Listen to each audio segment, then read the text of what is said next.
वरळी कोळीवाड्यात नारळी पौर्णिमेच्या उत्सवाकरिता उपस्थित राहिलेले माजी मंत्री आदित्य ठाकरे आणि राज्याचे उपमुख्यमंत्री एकनाथ शिंदे हे दोन्ही नेते एकमेकांच्या समोरासमोर आले आणि अर्थातच या दोन्ही नेत्यांच्या कार्यकर्त्यांची शाब्दिक बाचाबाची झाली।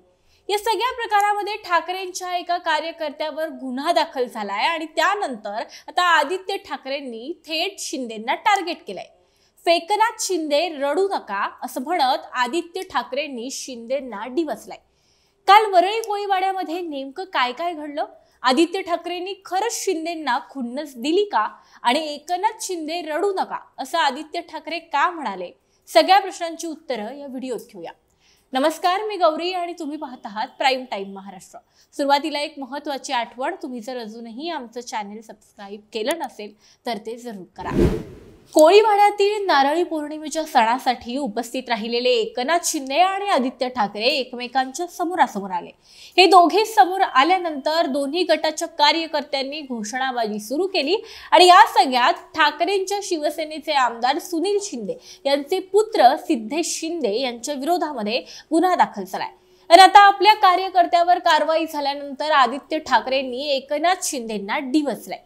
रडू नका एवढी भीती होती तर मग वरळीत आलात कशाला असं म्हणत आदित्य ठाकरेंनी शिंदेंना टोला लगावला। माध्यमांशी बोलताना आदित्य ठाकरे म्हणाले की कोळीवाडा परिसरामध्ये तुम्ही तिथे होतात आणि तुम्हालाही माहिती असेल की तिथे किती पोलीस होते।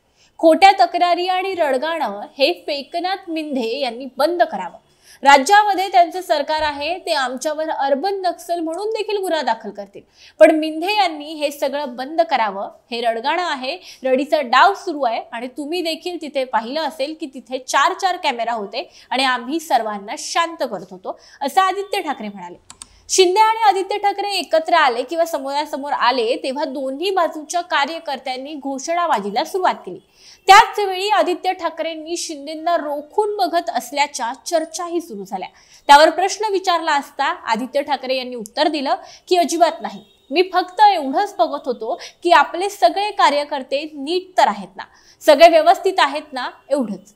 कोणाला काही व्हायला नको, कोळीवाड्यात आम्हाला शांतता पाळायची होती आणि त्या ठिकाणी सण होता, तो सण साजरा करायलाच आम्ही गेलो होतो असं आदित्य ठाकरेंनी सांगितलं। दरम्यान शिंदे आणि ठाकरे एकमेकांच्या बाजूने जात असताना कोळीवाड्यामध्ये काही वेळासाठी तणावाचं वातावरण निर्माण झालं होतं। खरं तर पोलिसांनी मध्यस्थी करत शिंदे आणि ठाकरेंना जाण्यासाठी मार्गही करून दिला होता, मात्र या अवघ्या 5 मिनिटांच्या काळामध्येच दोन्ही गटाचे कार्यकर्ते आक्रमक झालेले पाहायला मिळाले। अरुंद गल्लीतून दोन्ही नेते पास होत असताना, एकमेकांच्या बाजूने जात असताना कार्यकर्त्यांमध्ये धक्काबुक्की झाल्याचं सुद्धा पाहायला मिळालं, परंतु पोलिसांनी कडक बंदोबस्त ठेवला होता आणि त्यामुळे मोठी घटना इथं होणं टळलं असंच म्हणावं लागेल। या घटनेवर तुमची प्रतिक्रिया काय आहे? तुमच्या ज्या काही प्रतिक्रिया असतील त्या आमच्या कमेंट बॉक्समध्ये कळवायला विसरू नका आणि व्हिडिओ आवडल्यास लाईक करायला विसरू नका। धन्यवाद।